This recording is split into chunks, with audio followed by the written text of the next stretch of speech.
Returning to CoinSuri's channel is an absolute pleasure. Select your opinion. XRP's consensus algorithm, known as the XRP ledger, significantly contributes to its speed and scalability compared to other blockchain networks. 1. Fast transaction confirmation. 2. Energy efficiency. 3. Low transaction costs. 4. Scalability. 5. Reliability. Please select your opinion in the community option. Legal action against Ripple and Coinbase has reportedly delivered a major setback to the market for crypto basic coins. This one is awesome, by the way. I haven't given you any news about the Ripple or Coinbase cases in quite a while on the channel. With that out of the way, the time has arrived. To be honest, I'm not surprised by the topic they're ultimately talking about. Ironically, it includes a well-known person who is spearheading the movement to dethrone Coinbase. And he refuses to work with Rippling because of it. Now that he has changed his mind regarding Bitcoin's legitimacy, Gary Gensler is devoted to furthering the cause at his new job. Back then, rumors circulated that Ripple and Coinbase were plotting against XRP holders. Today, the situation couldn't be more different. That much is certain. That the SEC lawyers do not believe their own rubbish is proven, as I have previously said. Let us be clear, I am not from a wealthy family or anything. Financial matters are unrelated to my profession. In addition, you may not utilize any of my words or writings to induce a transaction in any way. As a hobby and source of entertainment, I make films for YouTube where I talk about Bitcoin and related topics. All I am is an admirer. Please give me a moment to set up the table. Let me share 3 news articles from the past several months with you, because you are already aware of Gary Gensler's appointment as chair of the SEC. I will not be reading the articles in order to make my argument. The news piece originated on Politico. As of October 19, 2022, the workload under Gensler is causing anxiety among the SEC oversight staff. The fact that working under Kim Jong Gensler has never been easy has been apparent from the beginning. On February 10 this year, CoinGate published a headline stating that people were genuinely leaving. In his pursuit of a $2.4 billion budget, SEC head Gary Gensler is getting ready for a staff exodus. Imagine if that group took off in large numbers to fight crypto. Bringing you yet another piece of news is head of the SEC after the election, Gary, there will be gunfights. Everything here is sourced from the Daily Coin. Being Kim Jong Gensler right now isn't perfect. Everything is better now that it has happened. Sigh, Gallagher. So, here is the headline.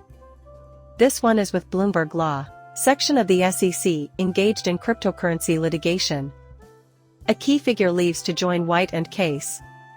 Leighton Stewart, a former leader of the SEC crypto section and a figure in high-profile legal disputes with the industry, has left the government to join White and Case. The business announced with 8 years of experience in the enforcement division of the Securities and Exchange Commission. Witness to Stewart now heads the first-of-its-kind crypto and cyber litigation team at the Wall Street regulator. She presided over a case last June that accused the nation's largest cryptocurrency exchange, Coinbase Global Bank, of operating as a clearing agency and securities exchange broker without proper registration. Not a problem. Of course, it makes sense. While Gary ensured everything ran smoothly, Stewart became a major figure at the SEC and fiercely opposed all things crypto for an incredible 8 years. Without a doubt, I intend to depart from this location without delay. I can only picture the circumstances in which these attorneys are told to argue a specific way. It's as if they're being told from on high. Somehow, I can't stop condemning them for engaging in baseless debates over topics they clearly know to be untrue. Regardless, they go with it anyhow. Also, it looks disgusting. This is merely a minor turn. Their attempts to put up a good performance are genuine. Incredible, absurd, and deceiving judicial arbitrary and capriciousness, along with those numbers and all that, in several circumstances. So there you have it. That is the heart of the issue. In closing, I have a small secret to share with you from the wise old Leighton Stewart. He once remarked, and the serenity remains. For a long period, she fought alongside the other members of the SEC squad. Is the XRP cryptocurrency by Ripple considered an unregistered security? This is a concern that the online payment service has been having for some time. A federal judge in New York ruled last year that selling Ripple's XRP token to the public is not the same as selling a security, and business leaders were ecstatic with the decision. The SEC has started the appeals process after SEC head Gary Gensler determined that most digital tokens are securities. There was obviously some thought to an interlocutory appeal, which didn't go through.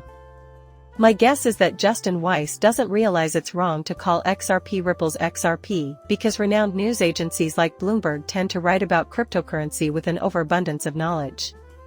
Their actions only serve to infuriate me. They should know better than to follow Ripple's XRP and other crypto media sites in such a way.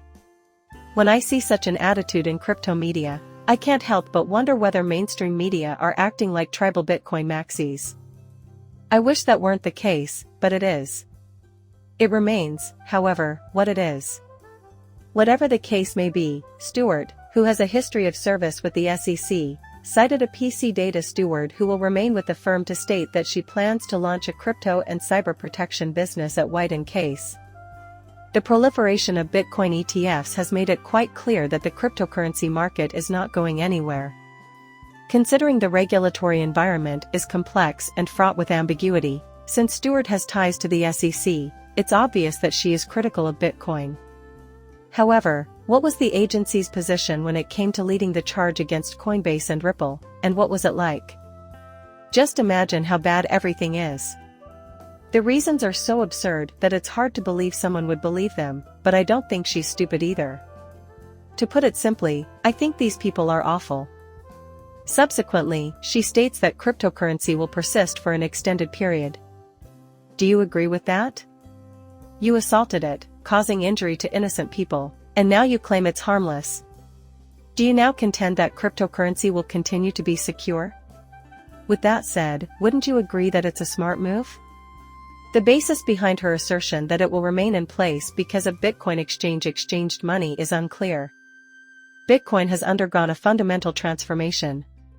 With the SEC's blessing, it's just a different product, therefore everything is okay. This defies all logic, to put it mildly. In any case, we're supposed to have faith in this kind of craftsmanship. The following was also written by John Dean's crypto law organization, who was also mentioned in the article. The leading anti-crypto attorney from the SEC, who went to work for a Wall Street business, has stated that crypto is not going anywhere. The attorney-client privilege arguments that were used to conceal the Hinman records were one of many damaging filings and hearings that this attorney was involved in during the Ripple case. Yes, I do think that. Do you remember those incorrect assertions, though? I've found it. Here is her attorney-client privilege graph. I mean, he's more likely to take risks. Keep in mind, though, that Bill Hinman held a prominent position at the SEC. While he was assisting other attorneys, he maintained attorney-client privileges, despite being the most dim-witted co-worker ever. This is the type of genius we were talking about, so it's clear they weren't believing themselves. Individuals, they were only expressing it for motives. Additionally, I am driven to mention this. I am not planning to spend a lot of time on this, but I felt forced to read it, nevertheless. I felt it was important to bring this up because, you know, we're dealing with big government agencies making assertions that nobody can really believe. Here you may see it. That one headline that the Euro Central Bank has determined that 1 Bitcoin is worth €0. The European Central Bank's cynical claim that Bitcoin's fair value remains zero, despite the massive success of Bitcoin exchange-traded funds, ETFs, into which investors have poured billions of dollars, is funny, regardless of your position on Bitcoin. Well, I must admit that I am not too excited about it. I have maintained ownership since 2017, despite their assertions to the contrary and the fact that its market cap exceeds $1 trillion. Do you have any prejudices? Should you trust the European Central Bank when they propagate this false narrative? Despite losing 85% of its value in the 20 years since its launch in 1999 and quickly approaching parity with gold, the euro continues to exist, seemingly perplexed by its own course. Dr. Fabio Panetta of the ECB claims that Bitcoin is useless since it lacks the characteristics that constitute a currency. Put aside the reality that investing is taking a chance on the worth of something whose trajectory is entirely up in the air. And it falsely claims that a decentralized network of computers may change the supply of bitcoins, and that the value of bitcoins is unrelated to any tangible economic good or service. Neither the white paper nor the code for Bitcoin suggests this to be true, so it must be false. In addition, there are a lot of disagreements, but this one makes me laugh every time. There is no merit to such claims. Some claim that Bitcoin and other cryptocurrencies are useless as they don't generate any income. Nonetheless, the true value of cryptocurrencies is difficult to quantify. When people say that Bitcoin is useless because it doesn't pay dividends, I always roll my eyes, sigh audibly, and palm my face. Another way of putting it is that you would be using an incorrect valuation approach to drastically undervalue Bitcoin if you were completely honest about it. Personally, would I go if I were in your shoes? Is it possible to gaze at a banana in a grocery store and think, this banana is worth $0 because it doesn't yield any dividends? So, are you thinking about doing it? On the other hand, would you question the banana's value since it isn't obligated to provide dividends or something? These people simply need to realize how ridiculous these arguments are. Even though the euro is griping about how much it has lost in value relative to Bitcoin, 85%, it has lost nearly 99%, which is hilarious, even more so if volatility is the reason Bitcoins are bad.